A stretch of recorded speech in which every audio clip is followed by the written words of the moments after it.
Bienvenue sur Work Explorations. Moi c'est Mathieu et chaque semaine j'explore le futur du travail avec une vision qui intègre le bien-être et la santé à travers des gens qui font, qui testent des choses concrètes pour construire un futur souhaitable et partagent ce qu'ils ont compris sous forme de clés d'action pour aider chacun d'entre nous à mieux travailler. Ce podcast est fait pour vous si vous voulez être architecte et non victime de votre futur. Parce qu'à chaque épisode vous repartez avec une action concrète à mettre en place maintenant. Ce podcast est un média libre, ça veut dire que je ne touche pas un copec dessus, c'est mon activité de coaching pour entrepreneurs et dirigeants qui me permet de gagner ma vie et de continuer à le faire. En gros, je les accompagne pour construire une marque personnelle forte et faire décoller leur autorité et leur visibilité en ligne. Maintenant que vous savez tout, je mets le lien dans la description de l'épisode et je vous souhaite une bonne écoute. Juste après avoir terminé l'enregistrement avec Alban, petite anecdote, j'ai contacté directement 3 personnes tellement ça m'a reboosté. En fait, ça a renforcé ma conviction que le monde change tellement vite que les repères extérieurs, genre le statut, le métier ou une entreprise connue, sont plus du tout des bases pérennes pour se construire. Parce que tout ça, ça peut se casser la figure très très vite. Le monde change trop vite. Donc cet épisode avec Alban, c'est vraiment une invitation à trouver les bons repères, plutôt en soi, pour prendre les rênes sur sa vie, pour devenir entrepreneur de sa propre vie. Encore faut-il se poser les bonnes questions et parfois aller à contre-courant de certaines croyances. En tout cas, ce que je peux vous dire, c'est qu'il est possible de tourner toute cette incertitude, le fait d'être paumé, à son avantage. Salut Alban, bienvenue. Salut Mathieu, merci de ton accueil sur ton podcast. Merci à toi d'avoir accepté de prendre le micro pour nous aider là où tous les conseillers d'orientation ont échoué finalement, à savoir nous orienter ou nous réorienter professionnellement. Bon, c'est une blague, hein. Pour leur défense, c'est pas facile parce que le monde a changé et change de plus en plus vite. J'ai lu que 50% des métiers qu'on fera en 2030 n'existent pas encore aujourd'hui, alors qu'avant, il fallait en choisir un et le garder pour la vie. Que les expertises dures, les hard skills sont de plus en plus rapidement obsolètes. On le voit, là, il y a ChatGPT qui est sorti, qui nous remplace à l'écrit. Donc, on parle de la fin de l'ère des experts aussi. Avant, il fallait rentrer dans des cases pour bosser dans les meilleures boîtes. Aujourd'hui, en fait, les meilleures boîtes, elles bossent avec les meilleurs indépendants externes. Le statut de salarié en CDI, il baisse en attractivité. Aujourd'hui, se lancer en indépendant, ça prend 3 semaines et 2 clics. 90% des recrutements passent sur LinkedIn. Je crois que j'ai vu cette stat aussi en 2023. C'est même peut-être plus. Moi, en 2010-2011, quand je suis arrivé sur le marché du travail, il fallait envoyer un beau CV et une lettre de motivation, quoi. Bref, en tout cas, le monde change et du coup, les plans sur la comète, moi, un truc que j'ai remarqué, c'est que ça marche plus. Et chacun est amené à devenir, c'est toi qui me le disais, l'entrepreneur de sa propre vie, avec l'incertitude qui va avec. C'était pour ça que je voulais, je trouvais cool d'échanger avec toi qui accompagne pas mal de monde. Mais avant, je vais te laisser te présenter, Alban. Écoute, merci, tu as déjà amené pas mal de choses dans ton intro. Pour me présenter, donc moi j'ai 36 ans, j'anime aussi un podcast qui s'appelle Trouver sa voie et sur lequel je serais aussi content d'avoir ton approche sur d'autres sujets liés au futur du travail. Et ce que je fais de ma vie aujourd'hui, c'est d'accompagner des gens sur toutes les questions que tu as soulevées. Recrutement, orientation, bilan de compétences, évolution, négociation, en gros tout ce qui est de l'évolution de carrière. Comment est-ce que je peux devenir l'architecte de ma carrière au lieu de subir le truc? Tu l'as hyper bien dit, c'est devenu un peu complexe en fait. Je pense que c'est plus complexe qu'avant et du coup, on sent qu'on n'a parfois pas les outils en solo pour se débrouiller, essayer de designer une carrière qui nous rend heureux. Et donc, Hmm. voilà, mon boulot, c'est d'accompagner ça avec différents outils, outplacement, bilan de compétences, coaching et un podcast aussi. Ok, ok. Merci. Ben on va rentrer dans les détails. En fait, ma première question, elle vient un peu de mes tripes. C'est que aujourd'hui, j'ai 33 ans. Moi, à 27, 28 ans, je me suis rendu compte que j'étais paumé, tu vois. Et du coup, à cette époque, ça fait 5 ans, j'ai fait un bootcamp qui s'appelle Switch Collective, très bien, à Paris. Et je me suis rendu compte qu'il y avait plein de gens de 25 à 60 ans qui étaient paumés aussi. Et là, je me suis dit, waouh, en fait, ouais, je suis pas tout seul, quoi. Il y a un vrai truc qui est en train de se passer. Et il y avait plein de gens qui avaient des super jobs, tu vois. Et même moi, là, à cette époque-là, j'avais fait vraiment prépa, école de commerce, grosse boîte. J'avais un super poste chez LVMH avec un super salaire, mais j'étais paumé. Je me plaisais pas dans ce que je faisais. Et pourtant, il y avait l'argent. Et je me projetais pas, surtout, ça me faisait pas rêver. Donc voilà, je me suis rendu compte qu'il y en avait d'autres qui étaient paumés. Je voulais savoir, ma première question, si bah, si toi, tu avais été paumé, Alban, et si tu avais trouvé un peu les raisons de pourquoi on est paumé, parce que tu accompagnes plein de monde. Ouais, alors là, tu touches un point, on pourrait rien que là-dessus, on pourrait passer du temps. Ouais, Déjà, ça me fait penser à une communauté, de, Make Sense qui s'appelle Les Paumés, et qui passera au micro un jour, je pense aussi de mon podcast parce qu'ils sont, i en gros, c'est l'idée de se dire, ben, on est nombreux, très, très nombreux, quel que soit le niveau d'études et les voies dans lesquelles on s'est engagé, à se sentir complètement paumé et à culpabiliser de ça. Parce que pour plein de raisons aujourd'hui, on a l'impression qu'il y a des trains qui passent et on se dit mais moi à quel moment je monte dans un train, à quel moment ma vie à moi, ma vraie vie, elle démarre. Parce qu'on a tendance à se comparer et c'est assez normal. Et donc pour répondre à ta première question, ouais, 1000 fois, moi je me suis senti paumé pendant bien longtemps et c'est d'ailleurs pour ça que il y a une dizaine d'années, je me suis dit en fait le fait d'être paumé n'empêche pas de se mettre en chemin. J'ai voulu me faire accompagner, j'ai vu qu'un coach, ça coûtait 5 000 euros.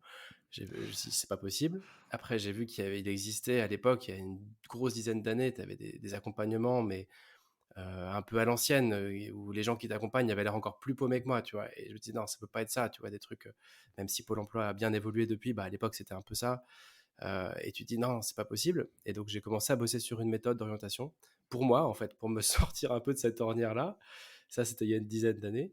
Et puis voilà, après, ça racontait, voilà, ça a évolué, il s'est passé plein de choses. Et puis aujourd'hui, à mon tour, j'accompagne, tu vois.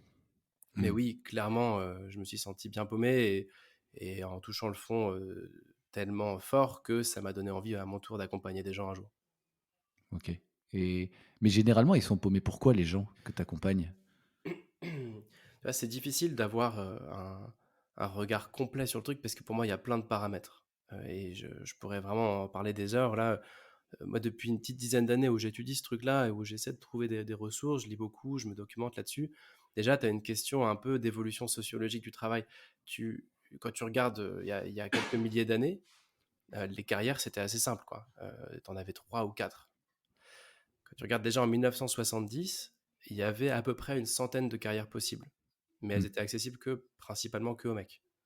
Donc déjà, pour toutes les femmes, c'est assez nouveau le fait de travailler et d'avoir une vraie carrière. Et on parlait il y a 70, c'était il y a 50 ans, un truc comme ça. Euh, En fait, on parlait d'une centaine de carrières. J'ai mmh, regardé en 2018, tu vois, j'ai retrouvé mes notes. En 2018, sur Pôle emploi, tu avais 12 000 carrières. mmh, Et puis, comme tu l'as dit, en 2023, déjà par rapport à 2018, ça va être encore bien plus fort. Il y a 1000 façons d'exercer chaque métier. Maintenant, on a tendance à avoir plusieurs carrières en une en plus, tu vois, à faire du switch. Et, euh, et puis enfin, comme tu l'as dit en intro, la plupart des métiers qu'on fera dans quelques années n'existent pas encore. Donc, en fait, déjà, c'est un bazar absolu. Première raison, quoi. mmh. Tu me coupes, hein, C'est si je suis... c'est le paradoxe du choix. Non, mais c'est vrai que c'est ce que tu dis, c'est très vrai, c'est le paradoxe du choix, quoi. Plus il y a de choix, plus c'est fatigant, en fait. C'est Exactement. super fatigant, hein. Moi, c'est vrai que j'ai une sorte de FOMO, aujourd'hui, là. Même aujourd'hui, tu vois, je fais des trucs que je kiffe, mais tu vois, là, même par exemple, on est en train de faire un podcast maintenant. Je me dis: «Ah, je suis sur le podcast, j'adore, mais est-ce qu'il y a pas un virage à prendre pour faire le podcast en vidéo? Parce qu'ensuite, c'est plus facile de faire des vues, de trouver des sponsors. Est-ce que je suis en train de le faire bien?» En fait, ça va tellement vite, même dans les trucs kiffants, que c'est fatigant, ouais. Ouais, mais en fait, là, ce que tu dis, c'est aussi que tu as conscience de beaucoup plus de choses qui existent. Et donc, tu connais des gens qui font de la vidéo et tu te dis pourquoi pas moi. Et donc, il y a un deuxième effet aussi, c'est qu'aujourd'hui, on va, avec les réseaux sociaux, avoir tendance à être beaucoup plus au fait de tout ce qui se passe autour de nous, dans ce que font nos amis, les amis de nos amis. Et on va avoir l'impression qu'il faut tout réussir et faire un peu de tout. Et il y a un peu une dictature de l'épanouissement perso et pro qui s'est développée. Donc ça aussi, c'est un autre paramètre qui fait que, je sais pas si on est plus paumé qu'avant, mais autrefois, on vivait plus facilement avec. Paradoxalement, alors c'est hyper glauque ce que je vais te dire comme stat, mais bon, je la trouve intéressante. Les taux de suicide sont plus élevés dans les pays heureux, entre guillemets, que dans les pays malheureux, comme la Suède et autres, tu vois. Et j'aurais jamais cru ça, mais en fait, c'est assez logique quand tu y penses, parce que quand tout le monde va mal, t'as pas l'impression d'aller si mal, tu vois. Mmh. Alors que quand tu vois tout le monde qui trace sa route, tu peux te sentir un peu sur le bord de la route. Puis Ouais. encore une fois, tu me coupes hein, si je pars trop loin, mais tu vois, sur cette question de pourquoi on est paumé, tu as un autre truc aussi, c'est que la génération de nos parents, en fait, ils ont vécu un peu après les 30 Glorieuses et c'était un marché de plein emploi. Et c'est quand ils pensent, c'est la première génération qui a eu le choix de son taf. Nos Mmh. grands-parents, ils n'ont pas eu trop le choix dans l'ensemble. Les femmes travaillaient pas et les mecs faisaient à peu près comme enfin, les hommes faisaient à peu près comme leurs parents. Et donc nos parents, eux, ils ont eu le choix. Mais comme c'était un moment de plein emploi, ils n'ont pas exercé ce choix. Ils n'ont pas eu besoin de l'utiliser. Mmh. Souvent, ils sont allés là où il y avait de la lumière et là où c'était intéressant, quoi. Et nous, on est la première génération après eux à avoir le choix et à avoir besoin d'exercer ce choix parce que clairement, nous, si on se plante, c'est chaud. Mmh. Quand on a commencé à bosser après nos études, quel que soit le niveau d'études, il n'y avait pas de taf. C'était après 2008 et donc dès le début, c'est dur. Et donc, du coup, on est un peu obligé, nous, d'être confrontés à qu'est-ce que je vais faire pour plein de bonnes raisons. Et donc, c'est une question qu'on se pose que d'autres ne se posaient pas, avant, pardon. Mmh. Ouais, c'est très vrai. Mais je note 3 trucs. C'est beaucoup trop de choix, enfin multiplicité des choix, alors qu'avant il y en avait 3, puis 100, puis maintenant 12 000. Dictature de l'épanouissement et puis aussi, surexposition au succès des autres qui sont déjà 3 éléments, super fatigants parce que derrière le succès affiché sur les réseaux sociaux, il y a souvent beaucoup de taf et voilà. Enfin ça en tout cas, c'est 3 choses qui jouent. Mais justement, toi, quand les gens viennent te voir et qui te disent: «Ben, je sais pas où je vais», hem, enfin comment on répond à cette question, en fait? Moi, je crois que la première étape, quand tu sais pas où tu vas, déjà, en général, c'est que tu sais même pas où tu es. Tu sais, c'est une chose de pas savoir où on va, mais déjà, on sait même pas forcément qui on est.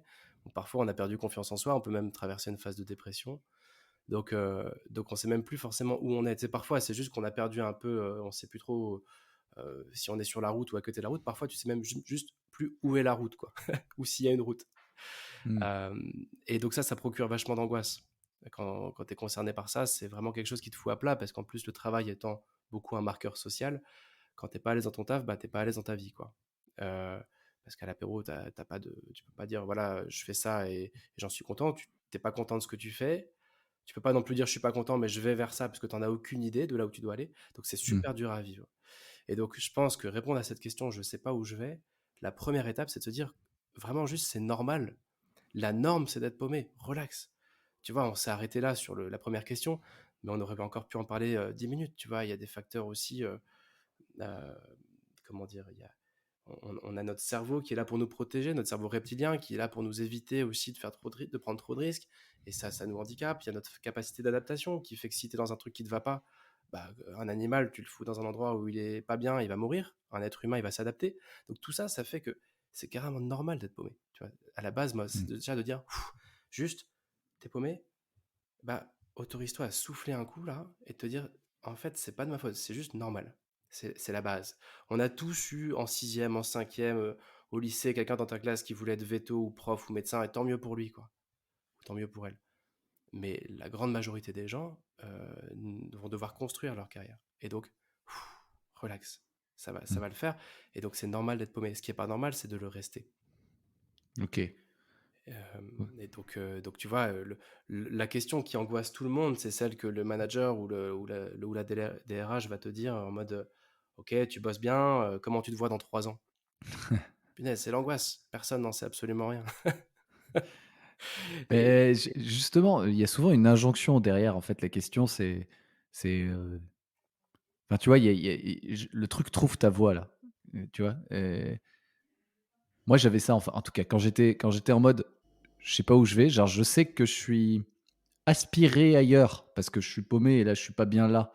Donc j'ai une aspiration vers autre chose, mais j'ai pas encore l'élan, enfin, j'ai plutôt une aspiration, loin de quelque chose, mais j'ai pas encore l'élan vers quelque chose de précis. J'avais ce truc-là de trouver sa voie qui est super dur, je trouve, et qui est lié à la question, où est-ce que tu te vois dans 10 ans? Parce qu'on imagine une destination, une trajectoire, donc une voie, et en fait, c'est super compliqué, tu vois? Aujourd'hui, c'est un truc, il y a une méthode pour ça, tu vois? Il y a ouais, ouais, bien sûr, il y a une méthode pour ça. Il y a une méthode pour ça. Je crois il y a une méthode qui fonctionne mieux que d'autres pour ça. On peut aller dans le détail maintenant si tu veux. Après, Ah bah, allez. ouais, tu vois, je crois que ce qu'on attend, ce qu'on espère, c'est ok, j'ai besoin de savoir où je vais. Déjà, rien que ça en soi, c'est presque une aberration. C'est non, je vais naviguer à vue, en mode vraiment à vue, j'en sais rien, mais je vais quand même avancer parce que c'est le chemin, il est là. Donc déjà, c'est dire, c'est normal de pas savoir. Tu sauras ce que tu cherchais après l'avoir trouvé. Tu vas pas le conscientiser tout de suite le truc. Tu vas d'abord vivre, avancer, avec une méthode dont on va parler, et puis, à un moment, tu seras tombé dessus. Et c'est a posteriori que tout va s'éclairer, comme toujours dans notre vie. La vocation, et encore une fois, je prends des pincettes parce que c'est un bien grand mot, mais c'est un truc que tu regardes en arrière. C'est pas un truc que tu peux conscientiser pour l'avenir. Donc suivre sa passion, c'est un truc, c'est du bullshit Alors, c'est encore autre chose, suivre sa passion. ou elle se trouve en chemin justement? Bah, pour moi, c'est juste d'essayer de ne pas forcer ton destin en disant: «OK, il faut que dans 3 mois, j'ai trouvé le sens de ma vie ou ma place, ma vocation». C'est juste qu'est-ce que je peux faire, suivre ma passion ou autre, mais comment je peux agir, comment dès aujourd'hui je peux me mettre en chemin. Et le seul truc, c'est que tu sais pas combien de jours, de semaines, de mois, d'années ou de décennies ça va prendre pour comprendre ton chemin et pour trouver le point d'arrivée. C'est ça que je dis. Tu vois? Donc ça peut être de suivre ta passion ou pas, parce qu'il y a un petit point quand même dont on n'a pas parlé, mais qui est important, c'est qu'on Oui. on parle là de trouver sa voie en mode un truc un peu métaphysique, tu vois. Mais la réalité, c'est que déjà, tu as plus d'une personne sur deux qui fonctionne pas comme ça. Qui vont OK. dire, moi, en fait, un boulot, c'est cool, tant que j'y trouve mon compte, c'est OK. Et donc, ils vont s'estimer comme non passionnés, tu vois. Et ils vont complexer Mmh. de ça, et ils vont parfois chercher une passion dans tous les sens, alors qu'en fait, leur bonheur est ailleurs. Donc, déjà, Ouais. on parle de pas grand monde, en fait. Tu vois. Enfin, on parle d'une minorité de personnes qui cherchent vraiment leur voie, leur vocation, leur machin. Euh, Et c'est pas pour autant que les premiers ne peuvent pas avoir un moment besoin de réajuster leur carrière, hein. Mais tu vois, le côté je cherche le taf qui me convient, déjà, ça correspond pas à tout le monde. OK. Et ensuite, je pense que l'erreur qu'on fait, donc méthodologiquement parlant, pour en revenir à ta question du début, l'erreur qu'on fait, je crois, c'est de se dire il faut que j'ai trouvé dans X temps, et donc je vais réfléchir comme un malade, je vais faire des tests de personnalité, je vais réfléchir, confronter mes idées avec d'autres idées que j'ai déjà eues. Je vais vraiment réfléchir jusqu'à avoir la grosse ampoule là en me réveillant le matin, jusqu'à avoir enfin trouvé. Et quand j'aurai trouvé, tout va aller tout seul. Ça, c'est ce qu'on espère. C'est ce qu'on veut. Et ça arrive, hein, mais c'est tellement rare. Euh, Ce qui se passe, c'est plutôt autre chose en fait. Tu vas pas trouver l'idée comme à force de réfléchir, comme quand tu cherches la télécommande de la téloche qui s'est glissée dans le canapé, tu vois. Ça marche pas pareil. Réfléchir, en général, l'ennui de la réflexion, c'est qu'elle va t'emmener encore plus loin dans ta réflexion. Et encore plus loin. Et que ça va te faire te sentir de plus en plus petit dans des questions de plus en plus existentielles, et que tu peux parfois reculer. Souvent, tu avances d'un pas, tu recules de trois, quoi. Le questionnement, il va engendrer du questionnement, alors que l'action va engendrer de la réponse. C'est ce que je crois. Donc, Mmh. méthodologiquement, ce qu'on imagine, c'est je vais réfléchir, je vais trouver des idées de métier, et ensuite je prendrai une décision. Ce qui fonctionne, c'est plutôt je vais vivre des trucs, je vais réfléchir un minimum quand même pour savoir quel genre de truc j'ai envie de vivre. Je vais avancer par itération de façon un peu bancale. Et là, par expérimentation et par rencontre, il va se passer d'un truc. Et, euh, et j'aurai mes réponses. Je sais pas pourquoi je les aurai. Ça va arriver comme ça, intuitivement, tu vois. Mmh. Il y a vraiment un parallèle à faire avec la recherche de l'âme sœur, tu vois. J'ai fait un épisode là-dessus. C'est réfléchir pour chercher sa voie. Ça reviendrait à vouloir trouver la personne avec qui tu vas faire ta vie sur un simple quiz de qu'est-ce que je veux comme genre de personne. Mais il y a un moment où c'est par la rencontre que le crush arrive. Quand tu regardes Tinder, ils ont tout compris, parce qu'en fait, c'est du pur crush. C'est je regarde une personne, j'ai envie, j'ai pas envie. Et tout le reste sert un peu à rien, parce qu'au fond, tu te retrouves parfois à faire ta vie avec quelqu'un où ça aurait jamais coché aucune case du truc. Tu vois. Et tu te retrouves parfois à faire un taf qui te rend hyper heureux, et ça coche aucune case de ce que tu pensais important dans ta checklist. Mmh. Puis t'as soulevé un dernier point là à l'instant, enfin avant que je parte un peu dans mon truc là, qui était je sais ce que je veux plus, je sais déjà que je veux plus de ça, plus de ça. Enfin, je crois que c'est un peu ce que tu disais, quoi. Je sais déjà un peu ce dont je ne veux plus, il reste à savoir là où je veux aller. Et ça, c'est un autre handicap qu'on peut avoir un peu, nous, c'est qu'on a une capacité d'analyse, enfin, nous les hommes, quoi. On peut analyser, on peut apprendre de nos erreurs, et du coup, on sait ce qu'on veut plus. Mais en général, savoir ce dont tu veux plus, ça t'aide pas à savoir quel pas tu fais vers l'avant. Donc, tu Mmh. vois, moi, j'invite ceux qui peuvent nous écouter et être intéressés par ce sujet. Ok, je veux plus de ce truc-là, et ça, en fait, ça sert à rien de plus vouloir de ça. Parce que des trucs dont tu veux plus, il y en a des milliards. Et des trucs dont tu veux pas. Mais c'est comment je transforme ce truc dont je veux pas vers, ok, ça m'invite, du coup, à quoi? Proactivement. Je veux plus bosser de chez moi. Ok, ça m'invite à quel type de truc? Je veux plus travailler seul. Ça m'invite à quoi? je veux plus bosser dans la finance. Ouais, mais ça veut dire quoi, ne plus bosser dans la finance? Ça veut dire aller vers quoi, tu vois? Bon, bref, je m'arrête là parce que tu sais, je suis un peu bavard et je peux partir un peu loin dans ces trucs-là. Ouais, mais c'est intéressant, ce truc-là qui est de d'essayer de sortir de l'ornière, en fait. Toi, enfin, quand tu as quelqu'un, ouais, comme ça qui est un peu justement au milieu du gué, dans un moment charnière comme ça, hem, pour c'est qu est-ce que tu as d'autres, là, j'ai bien compris la question, ça m'invite à quoi? Est-ce que tu as d'autres questions? Je crois beaucoup au Bien pouvoir sûr. des questions, qu'il faut se enfin, tu vois, qui peuvent être aidantes à se poser Oui, bien sûr. pour justement, se tourner vers quelque chose de positif plutôt que de fuir quelque chose de négatif. Bien sûr. En fait, là, je voulais juste poser un truc et après, je te réponds. Euh, je voulais juste poser un truc qui est de dire, on a tendance, quand on est comme ça, à se poser des questions pour la suite, on a tendance à partir de qu'est-ce qui est possible. Je vois, il y a pas grand-chose de possible, mais il y a ça et ça. Mmh. C'est pas ouf, c'est possible, mais c'est pas ouf. Et après, donc on fait marcher notre raison. Et après, en deuxième intention, bon bah entre A et B qui sont tous les deux un peu foireux, je vais faire un saut dans le vide vers A ou vers B. Ça, c'est ce qu'on fait. Euh, et en fait, ce qui a l'air de fonctionner, ce que je crois, ce dans quoi je crois, c'est qu'il faut inverser le truc. Les deux sont importants, intuition et raison. Mais la première question à se poser, comme on est là pour voir quelle question on veut se poser, c'est pas qu'est-ce qui est possible, c'est justement dans une autre vie, j'aurais bien aimé faire quoi? Ça et ça. Et tous ces trucs-là, ils sont pas possibles, sinon tu serais pas paumé. Donc en un, au lieu de faire parler ta raison, c'est en un, tu laisses parler l'intuition. Et c'est que des trucs pas possibles. Et du coup, tu vas utiliser ta raison à venir challenger ces impossibilités dans un deuxième temps, dire bah tiens, ok, je veux être médecin, je sais que c'est 10 ans d'études et tout, j'ai 36 ans, c'est pas possible. Mais je vais faire marcher ma raison maintenant. Ok, vraiment, est-ce que c'est pas possible? Est-ce qu'il y a personne qui l'a fait? Ah bah si, tiens, il y a une femme qui l'a fait, il y a un mec qui l'a fait. Et si je les questionne, ah bah oui, en fait, ils ont fait comme ça. Donc c'est de dire, au lieu de faire marcher en un ta raison, qui ouvre un scope tout petit du champ des possibles, et après de faire un choix complètement fou, et c'est là que tu as des reconversions parfois de dingue, hyper dangereuses, parce que les gens, ils ont ouvert un scope tout petit, et ils ont fait un choix purement intuitif entre la peste et le choléra parfois, tu vois. Et donc moi, j'invite plutôt à dire, ok, fais d'abord une introspection très créative, très open sur le champ des possibles. On sait que ce champ des possibles, c'est que des trucs pas réalistes, on le sait. Mais après, utilise ton cerveau, utilise cette force intellectuelle que tu as pour aller trouver des gens qui ont réussi, même si c'est pas possible, ou pour aller trouver des passe-droits, ou pour aller trouver des moyens de rendre ça possible. Ou alors, pour aller confirmer l'impossibilité. Et quand tu te coucheras le soir, tu sauras pourquoi c'était pas possible et tu n'auras plus cette frustration de ah bah j'aurais pu faire ça, tu vois. Donc tu vois, ça répond pas encore à ta question de quelle question on doit se poser, mais c'est un paradigme dans lequel je pense qu'il faut inverser le truc. D'abord l'intuition, pour laisser jaillir des envies. J'ai envie de monter un podcast. Hein, pourtant, ça n'a aucun sens. Ouais, mais j'ai envie. Ok. Et après, le rationnel.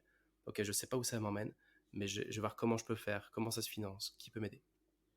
Et puis après, dans les questions, quand même, pour te répondre, hein, parce que je suis parti un peu loin là, les questions que j'invite à se poser dans cette première phase-là, ce serait...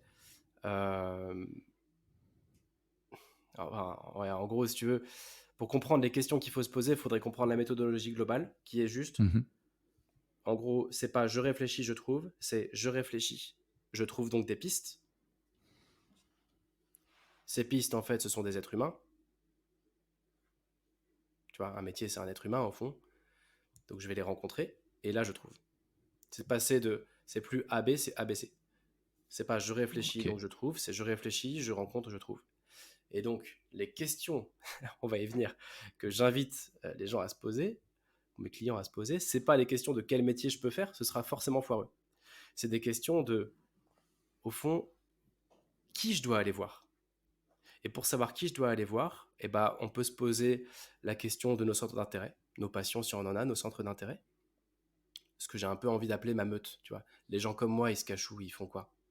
Les gens comme moi, c'est des gens qui sont un peu trop sensibles, qui adorent l'univers de la radio et qui aiment bien le développement personnel, tu vois. Ok. Bon, bah, où est-ce que je les trouve, ces gens-là? Donc ça, c'est un premier truc, c'est un peu de chercher sa meute. Après, évidemment, et c'est là que le bilan de compétences aussi peut avoir sa place, c'est euh, où est mon potentiel? Qu'est-ce que j'ai de meilleur à offrir? Ça, c'est évidemment une question importante à se poser. Il y a des outils pour ça. Et puis, autre question, quelles sont mes motivations primaires, c'est-à-dire le sens au travail, pour moi, il repose sur quoi? Tu vois, il y a plein de gens, enfin plein, plusieurs personnes que j'ai accompagnées qui bossent dans des boîtes très sociales, des ESS, des associations, des trucs très engagés, et qui trouvent aucun sens dans ce qu'ils font. Parce que ça dépend Mmh. de chacun d'entre nous, le sens. Donc c'est de se dire qu'est-ce qui me motive vraiment. Si ce qui me motive vraiment viscéralement, c'est les opportunités de carrière, le feedback d'un manager et l'ambiance de travail, c'est pas pareil que si c'est le développement des autres, euh, le, je sais pas moi, l'impact social, tu vois, et l'autonomie. Et Mmh. donc, voilà, toutes ces questions-là ont pour but, tous ces tests qu'on va faire ont pour but, non pas de trouver où tu vas, mais quel genre de personnes font des trucs, quel genre de métier pourrait t'attirer dans une autre vie. Quel genre de personnes t'inspire en mode, ah, j'aimerais bien découvrir sa vie à cette personne-là. Ouais. Et ça, méthodologiquement parlant, ça va te servir à non pas trouver ta voie, mais trouver des gens qui font des trucs cool. Et là, il se passe plein de choses. Une fois que tu vas voir des gens, bah, c'est super parce que tu peux avoir des opportunités qui germent dans tous les sens, quoi, tout simplement. Ouais. Ok. Je m'arrête là parce qu'on pourrait aller plus loin, mais tu vois, l'idée c'est vraiment, je réfléchis, ça me donne des idées de boulot, pas possible. Ces idées de boulot pas possible, je vais les challenger sur le terrain. Et puis là, je me rends compte qu'en fait, c'était pas si impossible. Ou alors, ça me permettait pas d'en vivre, mais peut-être qu'en side project, je pouvais en vivre.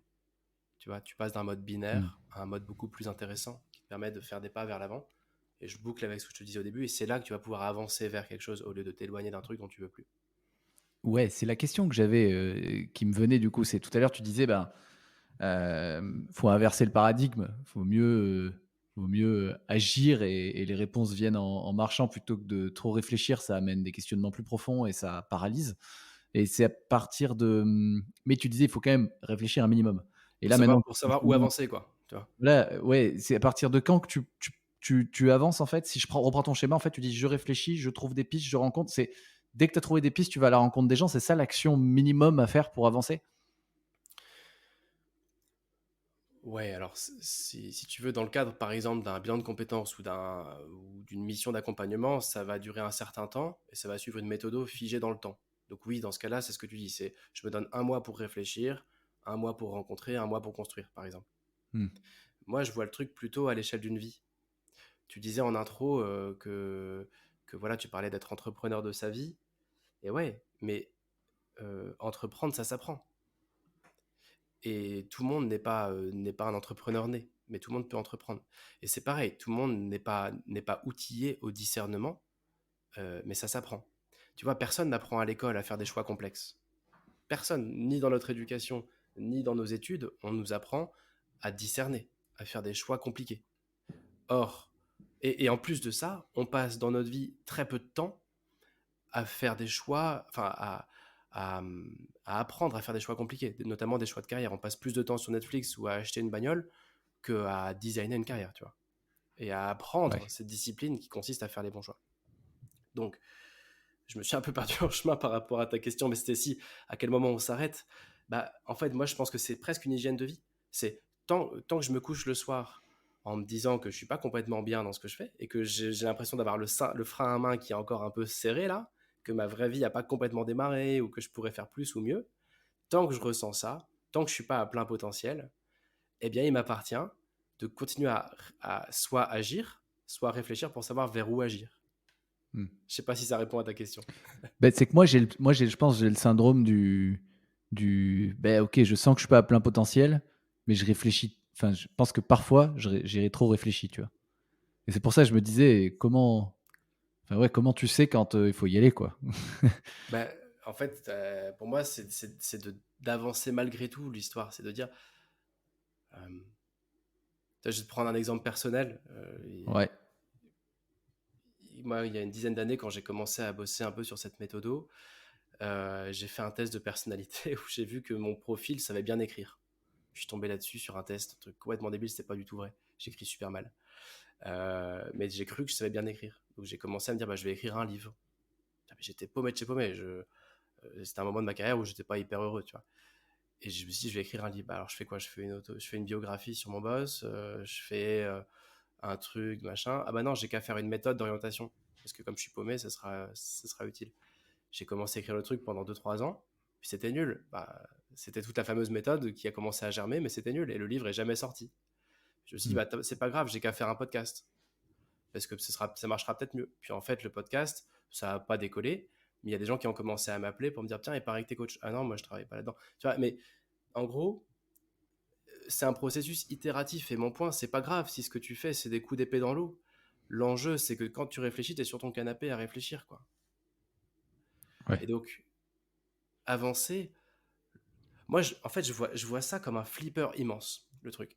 Et de se dire qu'à un moment, ça va faire tilt. On ne sait pas si ça va faire tilt au bout du premier rebond ou du millième. Et donc, soit tu es en mode vraiment à l'arrache et tu fais des rebonds de manière aléatoire. Chaque fois que tu avances, que tu rencontres quelqu'un et que tu fais un truc, ça te fait faire un rebond. Et donc, peut-être que ça te prendra toute ta vie pour faire tilt. Et c'est pour ça que réfléchir te permet de réduire la taille du flipper.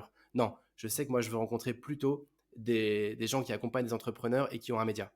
Ok, Hmm. bah tu vas faire des rebonds dans ce flipper-là pour commencer. Ok. Et puis à force de rencontrer, il y a forcément un truc qui va tilter. C'est ma conviction. Ouais.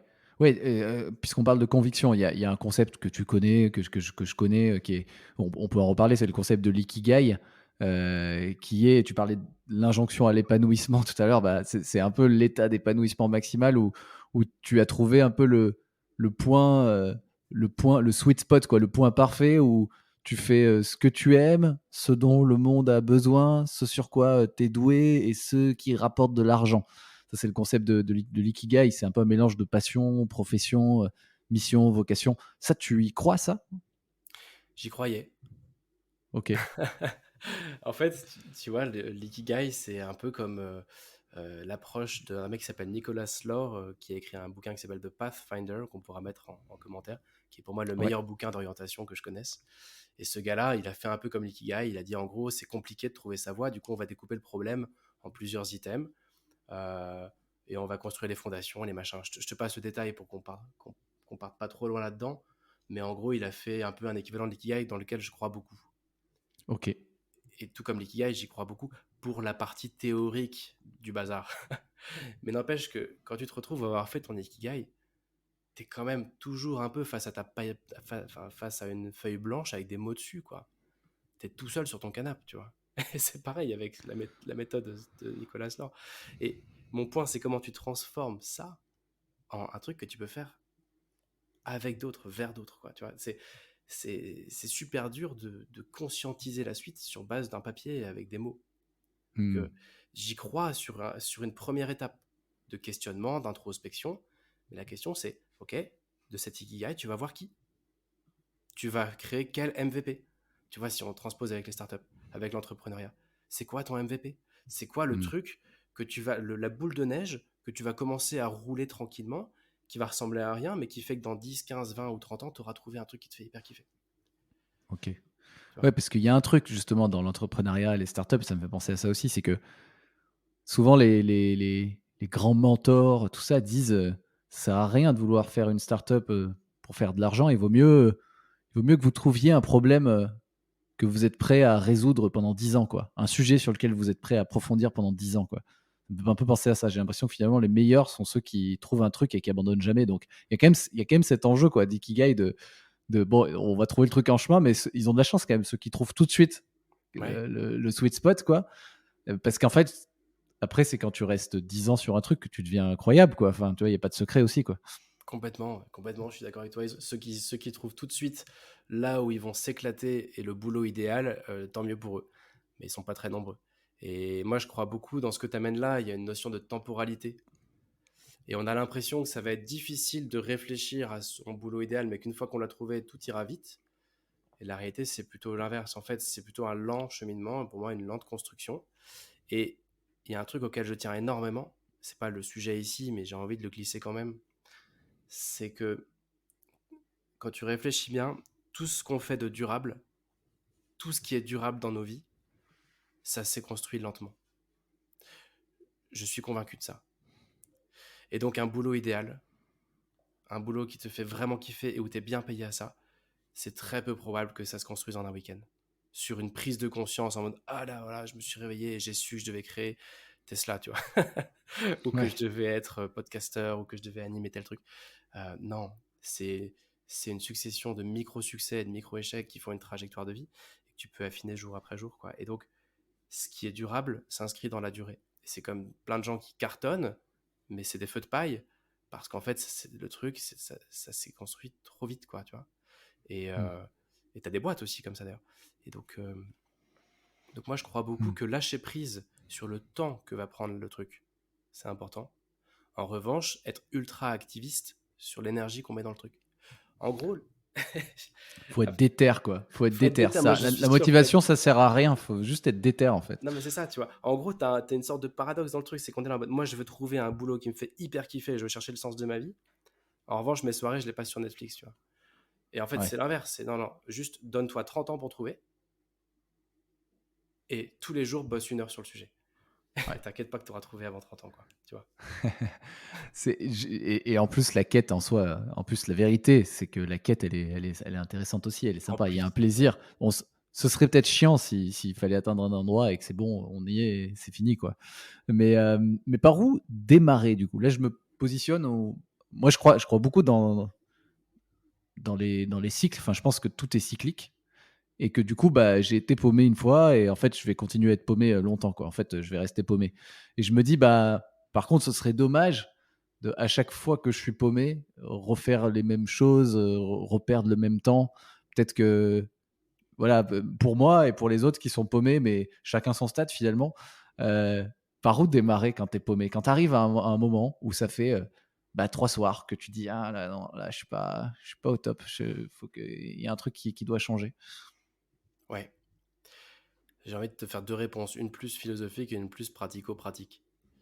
Et la plus importante, c'est la philosophique, à mon sens. Enfin, c'est peut-être un bien Ouais. grand mot, mais c'est celle de, je sais pas trop comment dire, mais tu vois, cette idée-là, cette histoire de vision des choses. En fait, pour moi, par où commencer? C'est par une décision. Euh, Quand tu fumes, enfin, je sais pas si tu as déjà été fumeur dans ta vie. Non, non, non. Alors, pour ceux qui nous écoutent, qui fument ou qui ont fumé, il y a un moment où tu dis, OK, un jour je vais arrêter. Et il y a toute une phase de ta vie où tu dis ça sans trop y croire. Puis il y a un moment où tu le dis et cette fois tu sais que c'est vrai pour la première fois.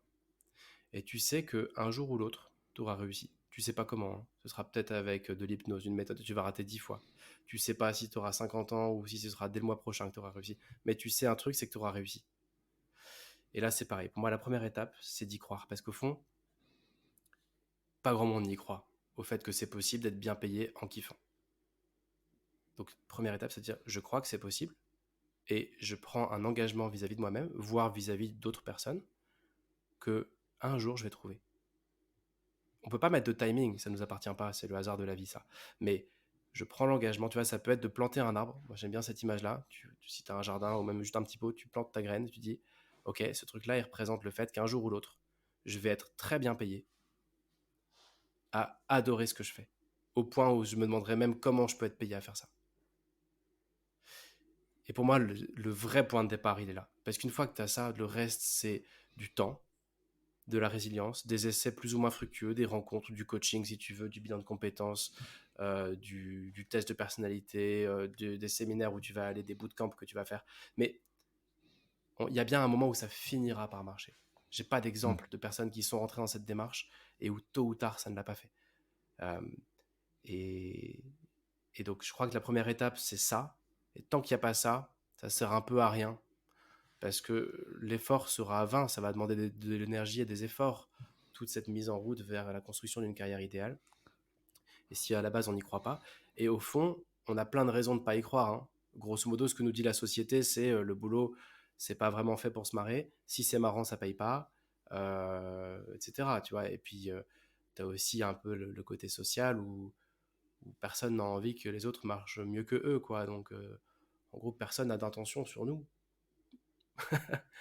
Et s'il y Hmm. en a une, elle est clairement pas qu'on cartonne, tu vois. Enfin, Ouais. donc, en gros, la première étape, c'est de prendre un peu le lead en disant, OK, je décide qu'un jour ou l'autre, j'aurai trouvé un taf qui va me faire hyper kiffer, qui va vraiment être le boulot idéal, c'est-à-dire, à mon sens, être payé à être moi-même.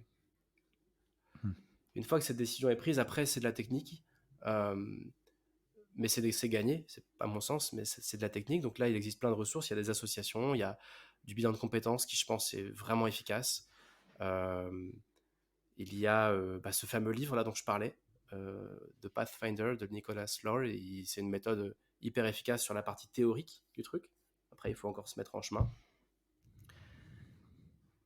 Et puis, peut-être une question que tu peux te poser, enfin qu'on peut se poser quand on est là-dedans, au tout début, une fois qu'on a décidé, c'est de se dire, au fond, est-ce que je suis un goal finder, c'est-à-dire, est-ce que vraiment le truc c'est le néant? Ça arrive. Dans ce cas-là, c'est pas mal de se faire un peu aider, je pense. Tu vois, par des méthodos avérés, des pros qui viennent t'aider. Il y en a plein de trucs gratuits, il y a le CPF et tout, donc c'est plus trop un sujet quand même. Est-ce que je suis goal finder? C'est-à-dire vraiment le truc, c'est le néant total. Je sais même plus où est la route, ni s'il y a une route, comme on disait tout à l'heure. Et puis, sinon, deuxième option, est-ce que je suis pas plutôt un peu un pathfinder? Quelqu'un qui, au fond, sait à peu près de quoi il a envie, mais ça paye tellement pas que c'est pas possible. Ou c'est Mm. tellement pas possible aujourd'hui pour moi que je l'envisage même pas, ce serait trop décevant de l'envisager, ça me ferait souffrir parce que je sais très bien que je pourrais pas et je vais me casser la gueule. Et donc, déjà, se poser cette question, ça va changer un peu les choses pour moi, parce que si c'est le néant, bah, il y a un moment où faut se faire aider. Moi, ça m'a pris 16 ans, tu vois, en solo, de construire le truc. Alors, ça aurait pu prendre 16 heures, hein, mais il se trouve que moi, ça m'a pris 16 ans, et avec un petit coup de pouce, ça aurait été beaucoup plus vite, j'en suis sûr. Mm. Donc, je pense que si c'est ça, faut se faire aider d'une manière ou d'une autre. Par des gens, hein, pas forcément des trucs payants. Ça peut être par des copains, par un conjoint, euh, et si tu es plutôt Pathfinder, ça veut dire qu'au fond, tu connais un peu ton potentiel, tu sais très bien, au fond de toi, les gens qui t'inspirent et dont tu rêves, dont la vie te fait rêver, mais c'est juste que c'est pas possible pour toi. Et dans ce cas-là, pour moi, il n'y a pas de temps à perdre sur le questionnement, sur toute la première partie de l'orientation qui est celle de l'introspection. C'est bon, tu as déjà fait ton introspection, tu sais au fond de toi ce qui t'attire. Du soin, créer ta boîte, faire je sais pas quoi. Et dans ce cas-là, mets-toi en chemin direct, va voir ces gens-là, jusqu'à ce que tu trouves des débouchés, des opportunités, des passe-droits, des machins. Va voir ta meute, quoi. Si tu sais où est ta meute, va la voir. En fait, on vit un Mm. grand paradoxe. On vit dans une époque hyper connectée. Et vu qu'on a accès à tout sur l'ordi, on est là derrière notre écran à avoir l'impression qu'on sait. Je vais regarder une personne sur Insta qui fait un live sur un truc, sur sa vie d'ergothérapeute. Je pense que du coup, j'ai compris sa vie d'ergothérapeute. Mais non, je suis passé complètement à côté de l'essentiel. C'est comme si j'avais regardé le live d'une personne, voilà, et que je voulais faire ma vie avec elle, tu vois. Non, j'ai oublié de la rencontrer. Et donc, il manque l'essentiel du truc. J'en suis vraiment convaincu. Donc, moi, mon conseil, ce serait, premièrement, décide que quel que soit le chemin, tu vas finir par aboutir, et vas-y, mets-toi en chemin, crois-y. Deuxième étape, euh, réfléchis à si tu es vraiment littéralement paumé ou si tu es quand même pas un peu au clair sur quelques trucs. Et dans ce cas-là, si tu es au clair sur quelques trucs, commence à aller rencontrer des gens qui font ça. Va voir des pros. Eux, ils Mm. sont pas plus malins que toi, ils ont réussi à en vivre, donc va les voir. Ils ont des trucs à te dire. Ne va pas, Ouais. leur envoie pas un mail, regarde pas leur live, va les voir. Mm. Voilà. Et hyper intéressant. Je reviens sur le, le petit arbre que tu proposais de planter Ouais. pour prendre l'engagement. Hyper intéressant, cette notion-là aussi ouais, de prendre un engagement dans la durée. L'arbre, c'est cool parce qu'en fait, ça va me mettre longtemps à pousser. Et c'est un effet de levier que je trouve cool, qui matérialise un engagement, qui va prendre du temps à pousser, qu'il va falloir arroser un petit peu tous les jours. Et je trouve que ça donne quelque chose de concret, de vivant, qui est très intéressant et qui me fait penser à un autre effet de levier aussi, hein, qui peut être intéressant. J'en ai parlé dans ce podcast avec Alexis Gouraud. C'est que un truc un peu plus court terme, qui est beaucoup utilisé aux États-Unis, moins en France, c'est le pouvoir, enfin la puissance du levier de l'argent. Il me racontait que, je raconte rapidement l'histoire d'Alexis. C'est un autre effet de levier que je propose, hein, qui est autre que l'arbre, mais par l'argent. Il disait, bah, j'avais souvent des idées business, etc., mais j'en faisais rien. Et un soir, il a eu une super idée. Et pareil, ça lui allait pas. Il bossait chez Amazon, il voulait lancer un truc. Il était avec un ami et il s'est dit, ouah, merde, plutôt que de relaisser tomber le truc une énième fois, je vais utiliser le levier de l'argent. Il a dit à son ami, bah, je te vire 1 000 € et tu me les rembourses pas, tu les gardes. Si dans une semaine, je suis pas allé parler ou dans un mois, je suis pas allé parler à 3 personnes de ce projet, quoi. Et bien sûr qu'il a récupéré sa thune, c'était même pas la Carrément, question. Mais carrément. voilà, le levier de l'argent, et il l'a vraiment fait. Et il m'a dit, enfin, c'est pas des histoires comme ça, c'est le fait de verser 1 000 euros à quelqu'un, à un ami, à quelqu'un de confiance, bien sûr. Il avait le doigt qui tremblait au moment de lui faire le virement. Et le doigt qui tremblait, c'était pour lui la preuve qu'il était en train de faire un truc, un acte où il s'engageait, quoi. Une Ouais. décision forte. Ouais, et puis là, on est sur un instant T, un momentum. Je pose le truc. Mais on oublie ensuite toute la résilience qu'il te faut, année après année, pour être paumé et l'être de moins en moins. Mais ça prend du temps potentiellement, tu vois. Ouais. Et donc, il y a plein d'outils qui existent. Il y a plein de trucs. Moi ce que j'utilisais à l'époque, ça fonctionnait pour moi, mais quand tu y penses, c'est super foireux. C'était, tu prends des trombones et chaque jour, je devais bosser sur ma méthode et sur mon bouquin. Et c'était important, j'avais une vie de boulot qui me prenait du temps et il fallait pas que je me fasse bouffer par cette vie-là qui n'était pas ma vraie vie, en gros, dans ma tête. Il fallait que je démarre ma vraie vie, mais sauf que j'avais pas de temps, tu vois. Et donc, pour être sûr de prendre 1 heure sur ce truc-là qui était important, j'avais en gros chaque jour consécutif où je bossais, j'avais le droit de mettre un trombone de plus sur la chaîne. Et s'il y avait un seul jour où je bossais pas 1 heure sur la suite, toute la chaîne, je la détruisais. Et ouais. Et donc au début, c'est un peu foireux. Et puis quand ta chaîne fait 2 mètres, je peux te dire que t'as pas Ah envie de la ouais. lâcher, tu vois. Ouais, t'as Bon, pas du tout envie de l'arrêter. Ouais, et c'est bon, énorme. ouais, ouais, mais tu vois, chacun son truc. Mais en effet, ça illustre bien ce côté détermination dont tu parlais tout à l'heure. Et je crois que, encore une fois, c'est pour ça que ça concerne pas tout le monde, ce dont on parle là. Parce que Ouais. faut aussi remettre le truc dans son contexte. Enfin, je veux dire, je sais pas comment dire, relativiser un peu tout ça. Aussi, on peut se dire qu'un boulot, enfin, c'est un boulot, ça peut être intéressant de plein de façons. Et quand tu regardes les profils de personnalité, les gens qui voient le boulot comme une vocation ou un but ultime, au fond, c'est pas la majorité. Hmm. Tu vois, faut aussi se déstresser un peu sur tout ça. Ouais. Je pense en tout cas. Merci en tout cas pour tous les tips. J'aime beaucoup le dernier avec la chaîne de trombone. Ah, il y a plein de trucs. S'il y a un truc à retenir dans tout ce que tu nous as dit jusqu'à présent, Alban.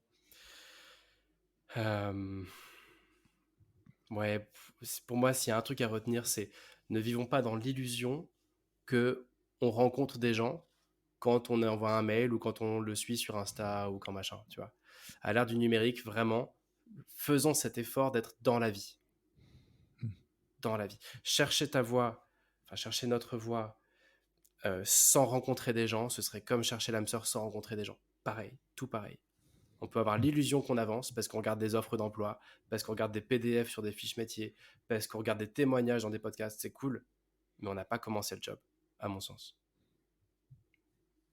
Tu viens de me donner une idée. Enfin, j'ai 2-3 personnes que j'ai envie d'aller voir. C'est cool, Ah voilà, c'est cool. super. Non, c'est cool. Merci. J'ai le droit à ma petite session gratuite. Ah, C'est les externalités ah ouais, positives de faire un podcast. je me C'est sens cool. super donneur de leçons là.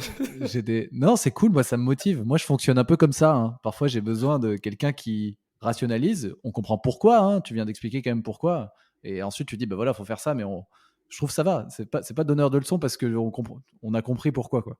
Donc moi, ça me motive. J'ai 2-3 personnes en tête que j'ai envie d'aller voir sur un sujet qui me titille depuis un moment. Non, c'est cool, c'est cool.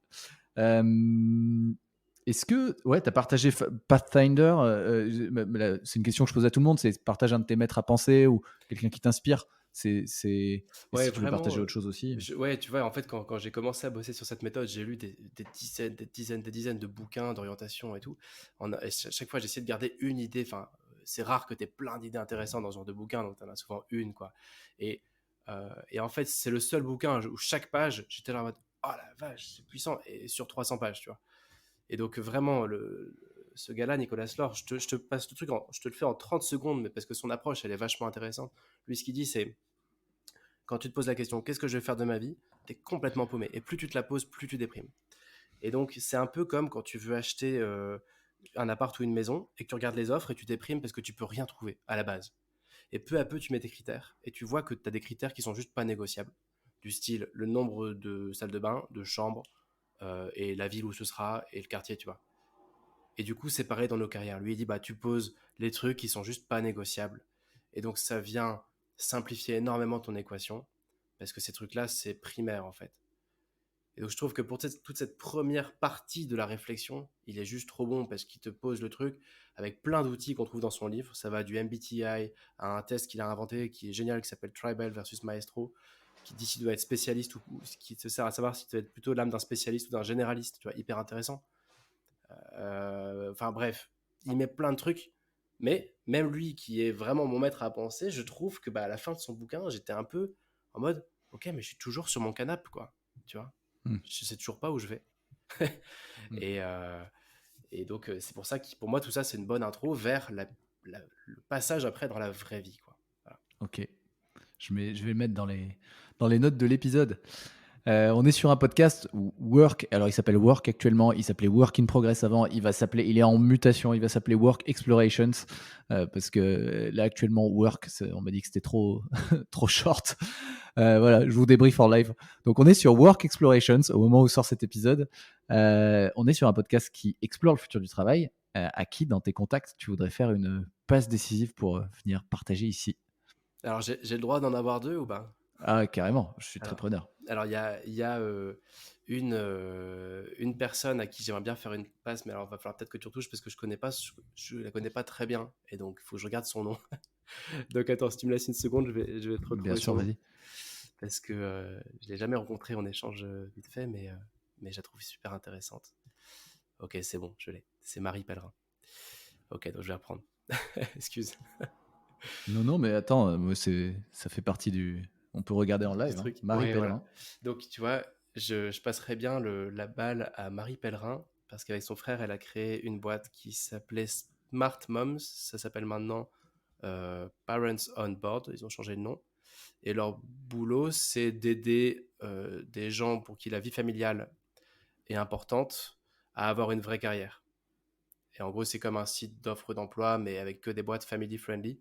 Et c'est tellement un sujet, je pense, aujourd'hui, que c'est top, quoi, de partir là-dessus. Ils bossent même sur un label, tu vois, de comment une boîte peut montrer qu'elle accompagne ses salariés, tout ça. Ouais, super.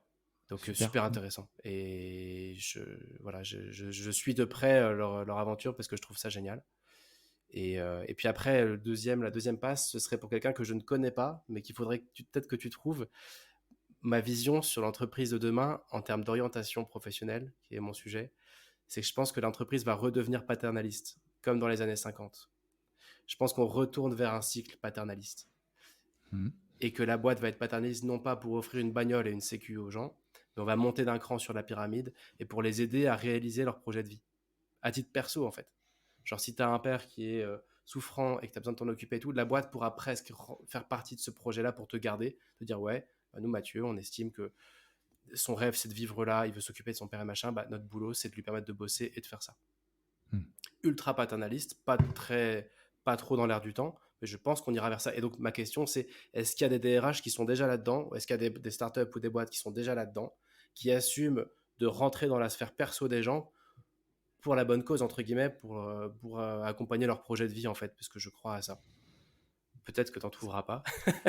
C'est une bonne piste de recherche. Merci, je prends le challenge. Non, trop cool. Merci beaucoup pour les recos. Dernière question, quel est le meilleur moyen de te suivre ou de te joindre, Alban, pour ceux qui veulent aussi t'envoyer peut-être un petit feedback, un petit mot, te rencontrer pour de vrai? Ouais, super. Bah oui, évidemment, n'hésitez pas à me contacter pour échanger sur tout et n'importe quoi, hein. Ce que je prône, évidemment, derrière, il faut des gens qui sont d'accord pour partager. La bonne nouvelle, c'est qu'il y a des millions de personnes qui sont d'accord pour partager. Encore faut-il savoir leur amener les choses. Et donc, sur LinkedIn, c'est le plus simple pour répondre à ta question. LinkedIn, il y a une page LinkedIn qui s'appelle Podcast Trouver sa voix. Et puis sinon, le plus simple, c'est de me trouver sur LinkedIn.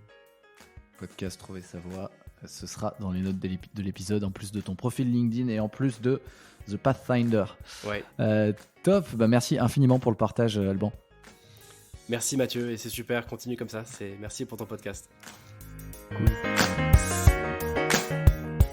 C'est la fin de cet épisode, mais peut-être le début d'une autre histoire ensemble. Je vous propose 2 options pour continuer.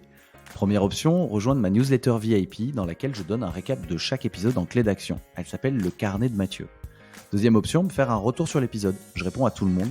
Vous pouvez le faire sur ma newsletter en répondant directement à l'email ou sur LinkedIn qui est le réseau sur lequel je suis le plus actif. Bien sûr, ces 2 liens sont dans la description de l'épisode. Pour terminer, je vous rappelle que ce podcast est un média libre, donc il ne me rapporte pas d'argent. C'est mon activité de coaching en personal branding pour entrepreneurs et dirigeants qui me permet de gagner ma vie et de continuer à le produire. Si Si ça peut aider quelqu'un de votre entourage qui veut gagner en autorité et visibilité, parlons-en. Toujours sur LinkedIn, connexion plus message, et c'est parti. Merci beaucoup et à très vite sur Work Explorations.